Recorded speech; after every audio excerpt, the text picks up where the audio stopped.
pessoal, mais um vídeo aqui no canal e um pouco mais de fisiologia para você.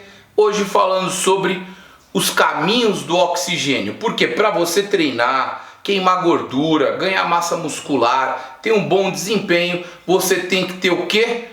Energia de ATP, e quem faz isso é o receptor final que puxa tudo isso, que é o oxigênio. Então sem oxigênio não tem como a gente fazer nada. Mas vamos entender as três partes aí, os três sistemas que você precisa compreender, precisa estar ok por oxigênio, então cumprir o seu papel. Temos no sistema respiratório o cardiovascular e o metabólico. Bom, o sistema respiratório, nós temos a parte de captação desse oxigênio, certo? E a absorção. Bom, aqui no ar nós temos aí em torno de 21% de todos os gases que temos aqui no ar, 21% é oxigênio, tá? 21%. Quando nós inspiramos, temos então a contração do diafragma, dos músculos intercostais, que vão fazer uma pressão negativa e vai distender então os pulmões. Na inspiração, na hora que esse ar entra, certo? Passando aí pelo nariz, pelas coanas, os turbinados, os ossos nasais, passou ali na nasofaringe, desceu pela traqueia, bifurcou ali nos brônquios, né? E chegou então lá nos pulmões. Lá vai estar em torno de uma pressão aí de 15%, 17% do gás, né? Então captamos. E aí temos a absorção, é o quanto nessa minha superfície então pulmonar, né, eu consigo saturar ali com o oxigênio para que então ele se difunda, né, por uma afinidade de pressões da concentração dos gases para as nossas hemácias. E aí nós temos então a questão da difusão alvéolo capilar, são os vasos sanguíneos que estão chegando lá na superfície dos alvéolos pulmonares, onde então vão receber aí os gases. Daí isso é muito importante, né? Você, por exemplo, pessoas que têm problemas pulmonares como enfisema, que tem uma menor superfície de captação alveolar, pessoas que podem ter bronquite, né? Onde os brônquios inflamam, fecham e fica difícil expirar o ar, e essa hiperinsuflação machuca os pulmões e dificulta também depois ter uma boa superfície de captação desse ar, além de outros problemas que a gente pode ter no pulmão, até microbiológico, catarros, inflamações, etc, que vão dificultar aí essa difusão alvéolo capilar. Nem estou falando quando a pessoa tem um problema cardíaco, que tem uma dificuldade aí da circulação cardiopulmonar, onde ali pode ficar um pouco edematoso o pulmão, né, levando aí até um edema, mas não é esse caso. Então nós estamos aqui na questão do sistema respiratório. No sistema cardiovascular nós temos a questão da circulação central, na periférica e no transporte de gás. Na circulação central, então, é quando esse oxigênio chegou aqui, então, nessas hemácias aqui em cima.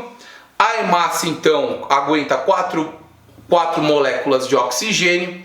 Então, vai passar aí do coração esse sangue, vai girar nos pulmões, vai pegar o sangue venoso que está sem oxigênio. Quando vai, então, para o pulmão, ele se torna um sangue arterial, retornando aqui no átrio esquerdo, caindo no ventrículo esquerdo, e na hora que ele contrai, então, joga para toda a grande circulação, né, o sangue oxigenado. Então é o sangue arterial. Então quando vai do coração para os tecidos, temos as artérias. Quando volta dos tecidos para o coração, temos as veias, tá? As veias sempre trazem o sangue venoso ao sangue de retorno, tá? Então é importante a bomba que está funcionando bem e os vasos também, para estar espalhando esse sangue com o oxigênio, né? E os transportes dos gases quer dizer o quê? As hemácias, né, pessoal? Quanto de hemoglobina eu tenho e nas minhas hemácias que vão estar ajudando a circular. Então uma pessoa que é um atleta, está já mais condicionado, ele tem um volume maior de glóbulos vermelhos, certo? Do que uma pessoa que não é atleta. Também uma pessoa, por exemplo, que é fumante, muitas vezes ela até tem esses glóbulos vermelhos altos. Por quê? Porque na verdade ela tem hemácias menos eficientes para carregar os oxigênios que estão sendo saturadas com carboxiemoglobina. E aí, como vai faltar oxigênio, o organismo sente que está faltando essa oxigenação e produz mais hemácias. Outra questão também que vai fazer com que você produza mais glóbulos vermelhos e hemoglobina ou não, é a tensão de oxigênio que é detectada nos nociceptores aqui no cajado aórtico, bem na saída do ventrículo aqui do coração, né, na aorta, lá detecta quanto que você está tendo de oxigênio. E aí isso ajuda também, aí você está de repente aumentando a frequência cardíaca ou a força de contração para melhorar o giro desse sangue, ou até na questão da produção de glóbulos vermelhos, que aí a gente entra num outro fator aí. Então, estamos transportando esses gases, né? E aí nós chegamos no sistema metabólico, que é a difusão, então, entre sangue e os tecidos. Então a artéria chegou lá embaixo, virou arteríola, virou capilar. Os capilares são vasos muito pequenininhos, onde até a hemácia ela precisa se encaixar, ela passa bem apertado, que nisso que ela passa apertado, ela solta o oxigênio dela para os tecidos. Então um tecido bem vascularizado, né, com bastante capilares ali, ele tende a conseguir receber mais oxigênio, que chega mais hemácias lá embaixo. Então nós temos a difusão do sangue para o tecido com o oxigênio. No metabolismo oxidativo, nós estamos falando então da função lá das células, onde a organela a mitocôndria então vai estar utilizando esse oxigênio para fazer com que o consumo dos carboidratos, das proteínas, dos lipídios seja utilizado lá a energia lá na fosforilação oxidativa, gerando então ATP, ok, pessoal? Trifosfato de adenosina. E o sistema de tamponamento. O sistema de tamponamento é um sistema que vai fazer com que toda essa cadeia, desde a captação de oxigênio aqui em cima, até soltar o oxigênio pelas hemácias, pela hemoglobina lá nos tecidos, ele funciona. E isso significa que o nosso sangue ele tem um pH aí que tem que estar estável. Quando esse potencial de hidrogênio, a concentração desse hidrogênio foge muito do estado fisiológico, esse sistema aqui fica comprometido em captar o oxigênio aqui e soltar o oxigênio lá embaixo, bem como trazer o CO2 de volta lá dos tecidos e soltar aqui na expiração o dióxido de carbono. Ok, pessoal? Espero que vocês tenham gostado um pouco de entender sobre essa questão do transporte de oxigênio dentro da fisiologia. Por quê?